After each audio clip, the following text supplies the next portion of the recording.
আমেরিকাকে কেউ পাকড়াও করতে পারে না, বলেছিল না দম্ভ ভরে ফিলিস্তিনকে বোমা মেরে ধুলোয় মিশিয়ে দেওয়া হবে।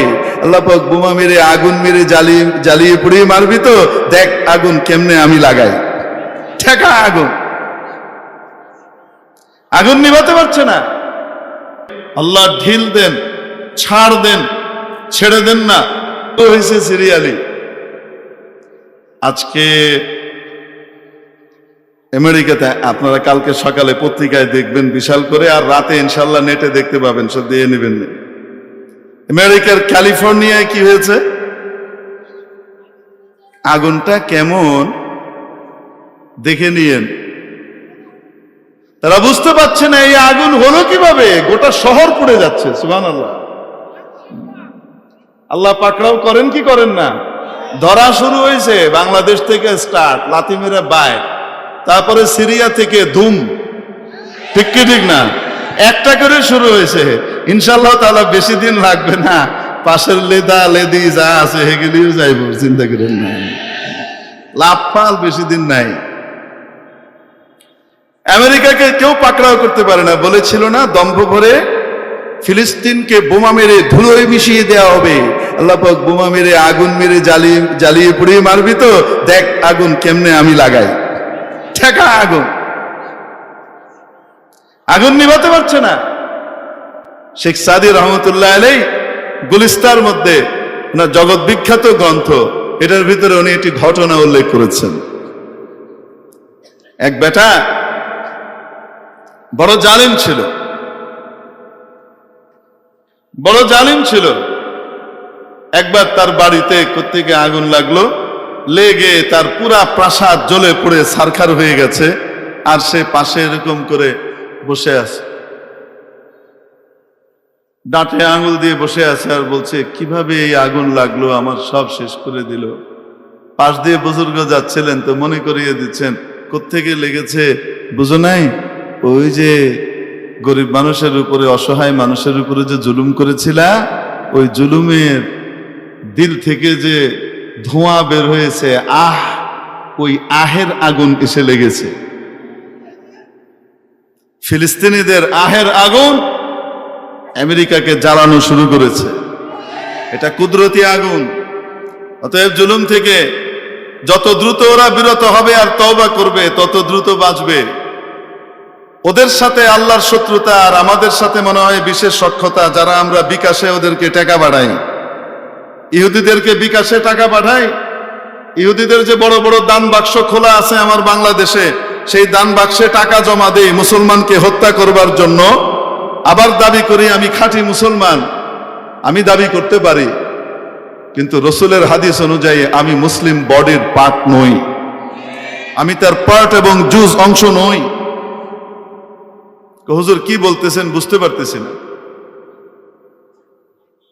ইহুদিদেরকে শক্তিশালী করা অর্থনৈতিকভাবে, এবং সেই শক্তিশালী করবার কারণে তারা ওই অর্থের একটা অংশ দিয়ে গুলি বোমা ইত্যাদি তৈরি করা, দেওয়া এবং ইত্যাদির সহায়তা করা, যুদ্ধে সহায়তা করে মুসলমানদেরকে নিধন করবার জন্য তারা যে টাকাগুলোকে ব্যবহার করে, সেই টাকার ভিতরে আমার আপনার টাকা কিন্তু ঢুকে যায়, আমার আপনার খবর নাই।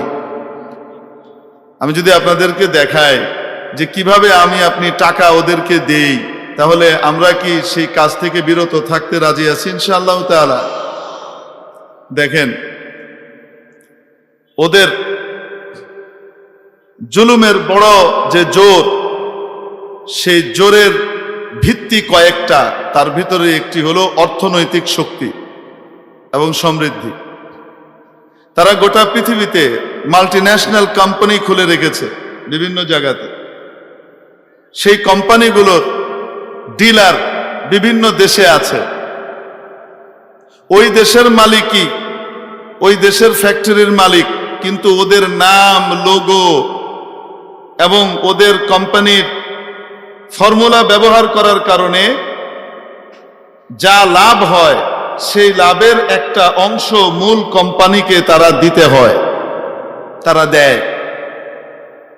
যেমন মনে করেন আমার আপনার এই দেশের মধ্যে জায়নবাদী ইহুদি এই জালিমদের এবং তাদের দোসরদের একটা বিকাশ অ্যাকাউন্ট খোলা আছে, নাম হলো কোকা কোলা, ফান্টা, স্প্রাইট, কিনলে পানি, পেপসি, মিরিন্ডা, তারপরে মাউন্টেন ডিউ, তারপরে 7 আপ, এবং ওদের পানি আছে কি অ্যাকোয়াফিনা,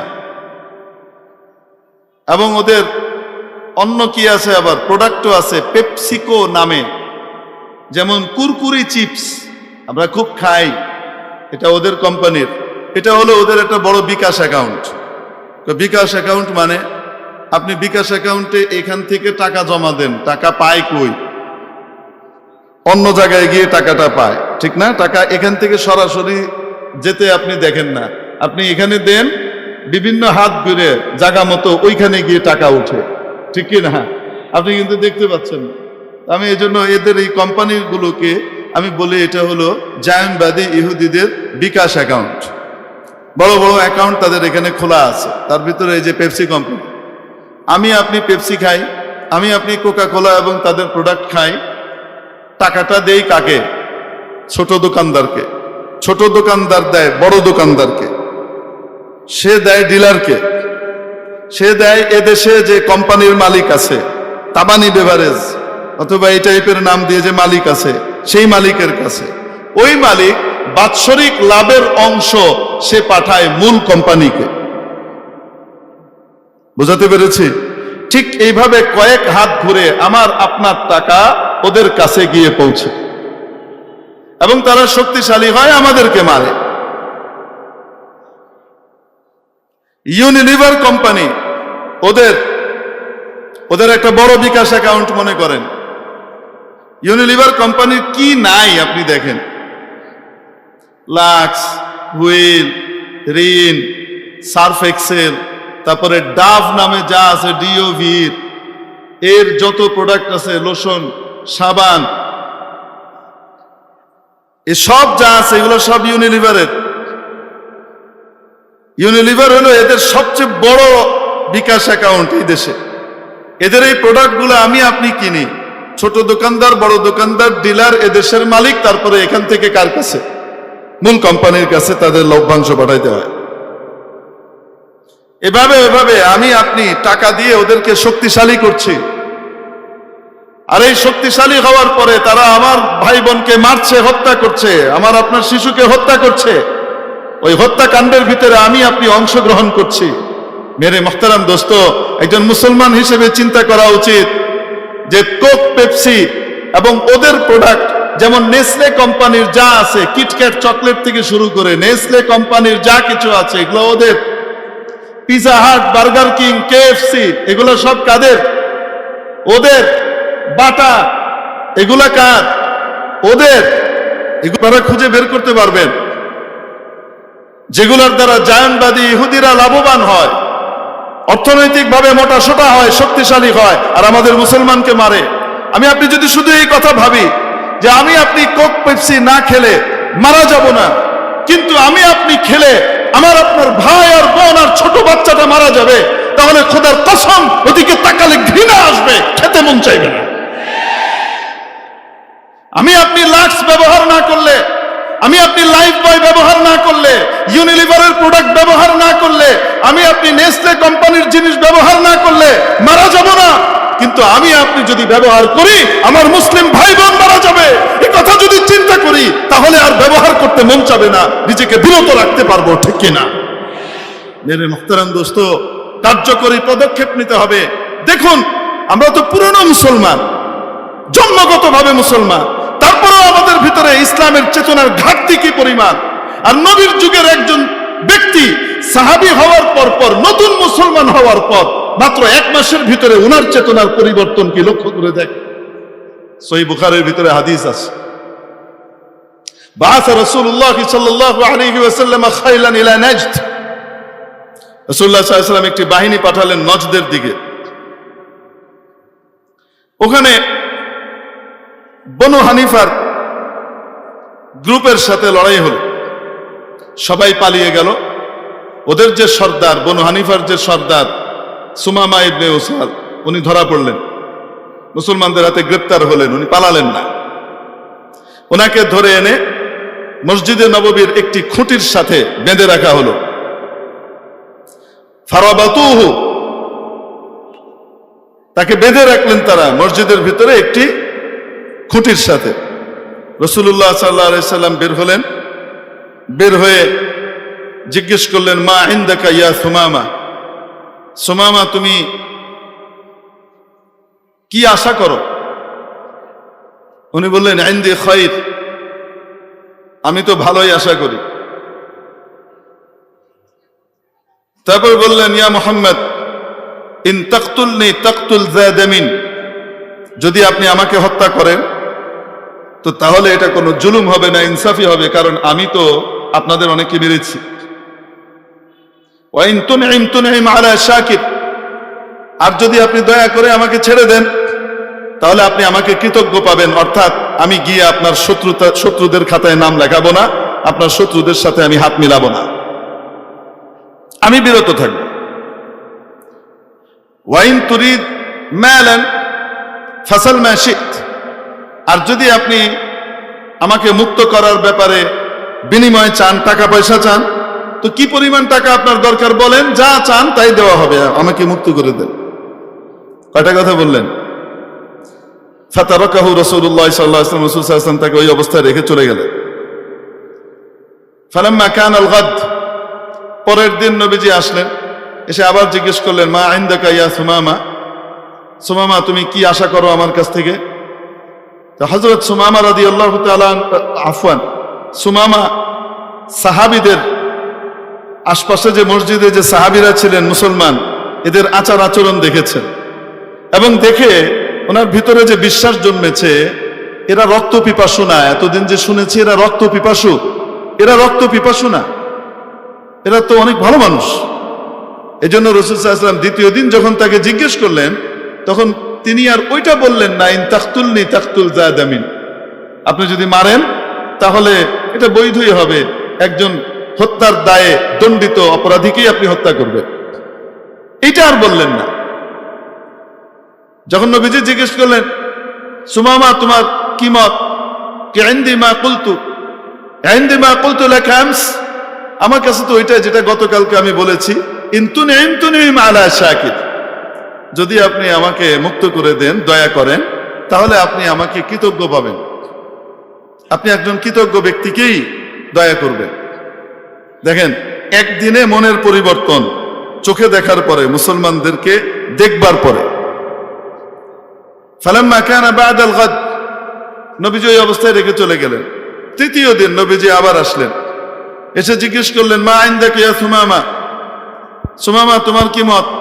ইনদি মা কুলত, আমি তো গতকালকে আপনাকে যা বলেছি তাই। তো নবীজি বললেন, আতলিকু সুমামা, সুমামাকে ছেড়ে দাও। না কোনো পয়সা নিলেন, না কোনো প্রতিশোধ নিলেন, না কোনো কিছু করলেন, না বিনিময় নিলেন, কিছুই না। কি করলেন? বললেন, সুমামাকে মুক্ত করে দাও। সুমামা মুক্ত হবার পরে খরাজা মিনাল মসজিদ, মসজিদ থেকে বের হলেন, বাহিরে একটি কুয়ার কাছে গেলেন, একটি বাগানে, এবং সেখানে গিয়ে ইগতাসাল, গোসল করলেন। এরপরে মসজিদে প্রবেশ করলেন। প্রবেশ করে নবীজির সামনে এসে বললেন, আশহাদু আল্লা ইলাহা ইল্লাল্লাহ ওয়া আশহাদু আন্না মুহাম্মাদান রাসূলুল্লাহ, আমি সাক্ষ্য দিচ্ছি আল্লাহ ছাড়া আর কোনো মাবুদ নাই, আমি সাক্ষ্য দিচ্ছি মুহাম্মদ আল্লাহর রাসূল। মুসলমান হয়ে গেলেন। মুসলমান হওয়ার পরে নবীজিকে বললেন, ওয়াল্লাহি ইয়া মুহাম্মদ, হে মুহাম্মদ সাল্লাল্লাহু আলাইহি সাল্লাম, মা কানা আলা ওয়াজহিল আরদি ওয়াজহুন আবগাদা ইলাইয়া মিন ওয়াজহিক, পৃথিবীতে সবচেয়ে ঘৃণিত নিকৃষ্ট চেহারা আমার কাছে ছিল আপনার চেহারাটা। ফাকাদ আসবাহা ওয়াজহুকা আহাব্বাল ওয়ুজুহি ইলাইয়া, আর আজকে আপনার চেহারাটা আমার কাছে পৃথিবীর সবচেয়ে প্রিয় চেহারায় পরিণত হয়েছে। ওয়াল্লাহি, খোদার কসম, আল্লাহর শপথ করে বলছি, মা কানা মিন দীনিন আবগাদা ইলাইয়া মিন দীনিক, পৃথিবীতে এমন কোন ধর্ম ছিল না যেটা আপনার ধর্মের চেয়ে ঘৃণিত আমার কাছে ছিল, অর্থাৎ আপনার ধর্মটা আমার কাছে সবচেয়ে ঘৃণিত পচা ধর্ম ছিল। আর আজকে আপনার ধর্মটাই আমার কাছে পৃথিবীর সবচেয়ে প্রিয় ধর্মে পরিণত হয়েছে। খোদার কসম, মা কানা আলা ওয়াজহিল আরদি মিন বালাদিন আবগাদা ইলাইয়া মিন বালাদিক। পৃথিবীতে যত নগর ছিল, যত শহর ছিল, সবচেয়ে ঘৃণিত নগর আর শহর দেশ আপনারটা আমার কাছে ছিল। ফাকাদ আসবাহা বালাদুকা আহাব্বাল বিলাদি ইলাইয়া। আজকে আপনার এই দেশটা আমার কাছে সবচেয়ে প্রিয় দেশ, সবচেয়ে প্রিয় অঞ্চল। এই কথা বললেন, বলে তারপরে নবীজির কাছে উমরার অনুমতি চাইলেন। নবীজি তাকে সুসংবাদ দিলেন, ফাবাশশারাহু আন-নবী সাল্লাল্লাহু আলাইহি সাল্লাম, এবং ওয়া আমারাহু আন ইয়াতামির, তাকে উমরার আদেশ দিলেন। ঠিক আছে, যাও তুমি উমরা করো। মুসলমান হয়েছেন কবে? কবে হয়েছেন? গতকাল না এখন? এখন মুসলমান হয়েছেন আর কোথায় যেতে চাচ্ছেন? উমরায় যেতে চাচ্ছেন। নবীজি অনুমতি দিলেন। যেতে বেশির চেয়ে বেশি 8 দিন 10 দিন লেগেছে, তার মানে 10 দিনের মুসলমান। ওখানে যাওয়ার পরে মক্কায় কারোর সাথে দেখা গেল, কেউ বলল সবাউতা, তোমার তো চেতনা নষ্ট হয়ে গেছে, তুমি তো নষ্ট হয়ে গেছো। চেতনা কি হয়ে গেছে? আমার দেশে কিছু চেতনাবাজ ছিল না, মুক্তিযুদ্ধ বেঁচে খাইতো, কন্যা কেন? মুক্তিযুদ্ধের নাম নিয়ে, মুক্তিযুদ্ধ আর মুক্তিযুদ্ধের চেতনার নাম বিক্রি করে দেশের সমস্ত টাকা লোপাট করে পার করে লয়ে গেছে গা। এই হলো, এই জন্য এদেরকে আমি মুক্তিযুদ্ধের চেতনাওয়ালা বলি না, এদেরকে আমরা বলি মুক্তিযুদ্ধের চেতনাবাজ, দাঙ্গাবাজ, চান্দাবাজ, চেতনাবাজ। এটা ছিল চেতনাবাজ। ওই চেতনাবাজরা হুজুরদেরকে দেখলে, দাড়ি টুপিওয়ালাদেরকে দেখলে, নীতিবান অফিসারকে দেখলে, একজন নীতিবান দিনদার অফিসার, সরকারি কর্মকর্তা যে ঘুষ খায় না, দুর্নীতি করে না, উল্টাপাল্টা করে না, তাকে দেখলে কি বলে? ও তো জঙ্গিদের খাতায় নাম লিখিয়েছি, রাজাকারের বাচ্চা হতে যাচ্ছে। বুঝেন নাই মনে হয়? দেশের সম্পদ দেশে রাখে, দেশের সম্পদ দেশে রাখে, নিজেকেও দেশের সম্পদে পরিণত করেছে। এরকম লোককে বলতো রাজাকার, জঙ্গি। কারা বলতো? চেতনা নষ্ট হয়ে গেছে। কারা বলতো? ওই যারা দুর্নীতি করে, চেতনাবাজ, লোপাটকারী, এরা বলতো। ঠিক এদের যে আবাও আজদাদ, মানে এদের যে পূর্বপুরুষ মক্কায় ছিল না, যাদের চেলাবেলা এরা, এই আবু জেহেলের চেলাবেলা, ওই আবু জেহেল আর তার অনুসারীরা সুমামাকে বলতেছেন, আবু জেহেল তো ছিল না, ও তো তখন জাহান্নামে গেছে গা, যে সময়ের ঘটনা। যাই হোক, তার যে চেলাবেলা যেগুলো ছিল তারা বলছে সবাউতা, তোমার চেতনা নষ্ট হয়ে গেছে, তুমি পচে গেছো, তুমি বদ্দিন হয়ে গেছো, অধার্মিক হয়ে গেছো। কি বলে? অধার্মিক হয়ে গেছো। মুনাফেক মুসলমানরা সার্টিফিকেট দেয় আমাদের বাংলাদেশে, দেখবেন মুরগি চোরারা। ইসলাম শিখায়, ইসলাম শান্তির ধর্ম, আমি নামাজ পড়ি, রোজা রাখি, আমি হজ করি, আমাকে নাস্তিক বলছে। বেটা, তোরে তো কম কইছে, তোরে তো কম কইছে, তুই তো আবু জেহেলের ডাইনাত।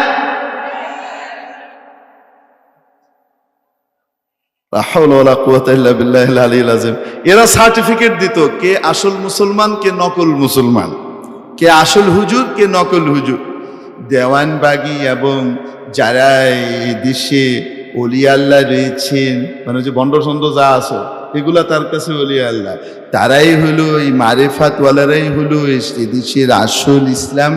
আর এই হেফাজত, তারপরে জামাত হেফাজত, আরো এই মোল্লারা যারা রয়েছে, এরা সব হলো এদেশে বিকৃত ইসলাম প্রচারকারী। এই টাইপের ইচড়ে পাকা মুরগি চোরা এই দেশে ছিল কি ছিল না? ছিল না? আছে তো না নাই? একদিন আমাদেরকে দেখে খুব হাসতো। আমাদেরকে ওই যে যখন ওই যে জ্যাকেট ম্যাকেট কি পরায়া একটু ভয়ঙ্কর এক বাপ নিয়ে, মাথায় হেলমেট দিয়ে, হাতে বেড়ি টেড়ি দিয়ে নিয়ে আসতো, তখন এরা কি করতো? হযরত নূহ আলাইহিস সালাম এই হাসনেওয়ালাদেরকেই কইছিল, আচ্ছা ইনতাসখারু মিন্না, আমাদের সাথে খুব মজা করতেছে, তো খুব হাসি বেড়ে যায়। ফাইন্না নাসখারু মিনকুম কামা তাসখারুন, যেমন আমাদেরকে নিয়ে করতেছ, 5ই আগস্টের পরে আমরাও এরকম হাসমু। এটা কিন্তু কোরআনের বাণী। এজন্য ওদের ওই অবস্থা দেখে যদি কারো আনন্দ লাগে, তো তাহলে এটা ইসলামের বিপরীত নয়, আইনে কোরআনের মাসালা অনুযায়ী ফিট হয়। ঠিক কি ঠিক না? দোয়া করি আল্লাহ হেদায়েত দেখ, বলেন আমিন। তো বলছিলাম, হযরত সুমামা গেলেন আর তাকে বলল, তুমি তো নষ্ট হয়ে গেছো। তিনি বললেন, বাল আসলামতু মা মুহাম্মাদিন রাসূলিল্লাহি সাল্লাল্লাহু আলাইহি ওয়াসাল্লাম, বরং আমি মুহাম্মদ রাসূলুল্লাহ সাল্লাল্লাহু আলাইহি সাল্লামের সাথে একসাথে আনুগত্য স্বীকার করেছি, আমি মুসলমান হয়েছি। আর মুসলমানিত্বের পরিচয় কি দিলেন জানেন? প্রথম পরিচয় দিলেন, ওয়াল্লাহ ওয়াল্লাহ লা ইয়াতিকুম হাব্বাতু হিনতাতিন, লা ইয়াতিকুম হাব্বাতু হিনতাতিন মিনাল ইয়ামামাতি হাত্তা ইয়াতানা ফিহা an-নাবী সাল্লাল্লাহু আলাইহি ওয়াসাল্লাম। মক্কায় কি ছিল না? চাষবাস হতো না, ফসল হতো না, জানেন তো আপনারা। তাদের খাদ্যের যোগান হয়তো বাহির থেকে। কোত্থেকে আসতো? তাদের বেশিরভাগ খাদ্যের চাহিদা পূরণ হতো নাজদ থেকে, ইয়ামামা থেকে। ওখান থেকে খাদ্যের চালান আসতো, তারা খেত, তারা শক্তিশালী হতো, তাদের অর্থনৈতিক শক্তি বৃদ্ধি পেত ইয়ামামার সাথে বাণিজ্যের মাধ্যমে। হযরত সুমামা ওখানে দাঁড়িয়ে বয়কটের ডাক দিলেন, অর্থনৈতিক বয়কট।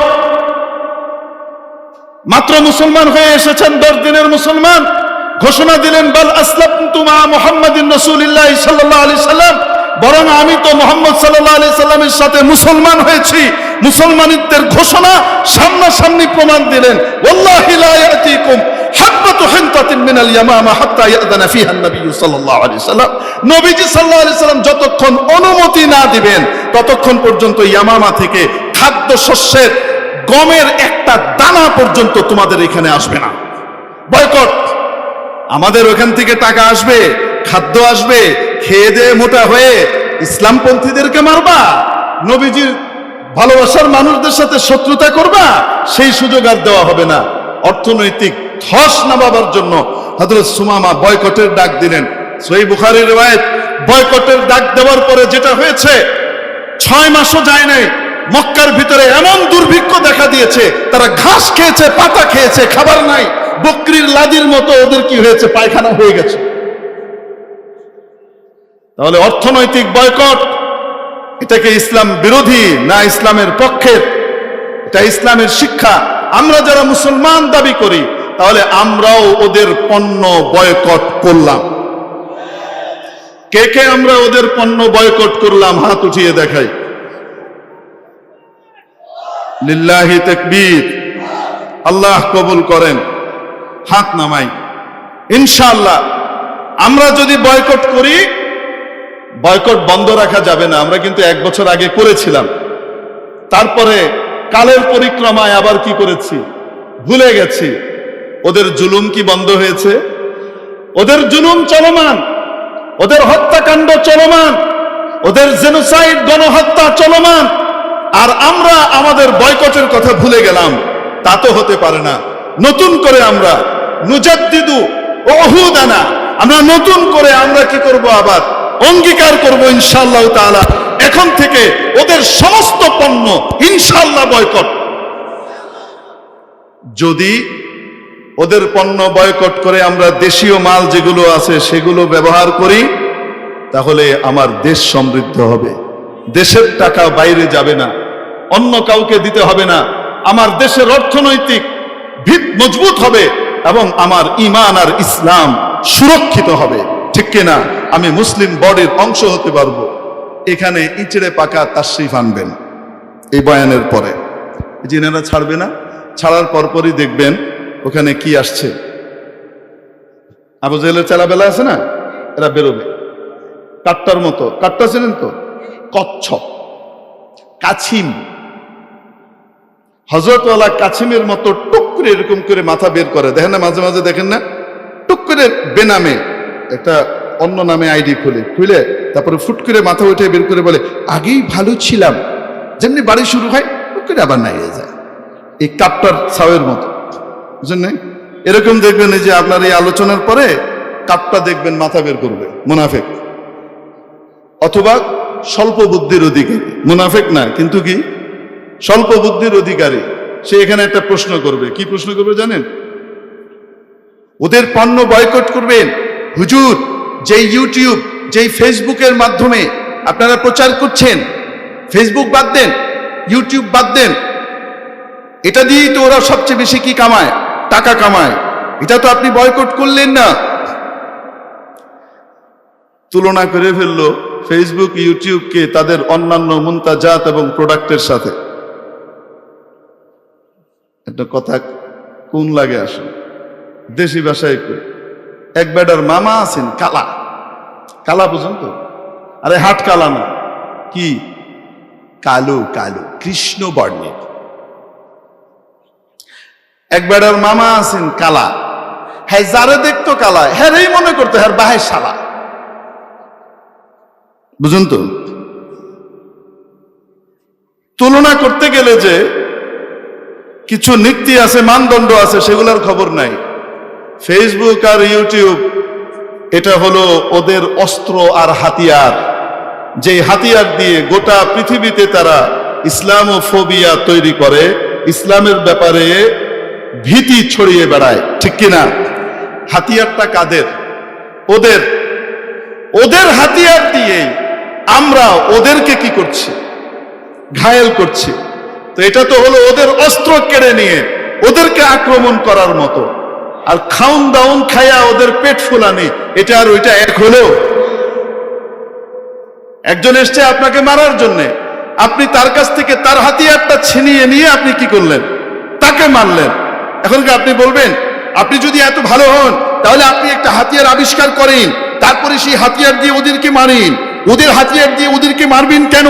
আপনার লজ্জা করি না? বুঝেন নাই মনে হয়? দুইটার পার্থক্য বুঝে আসছে না আসে নাই?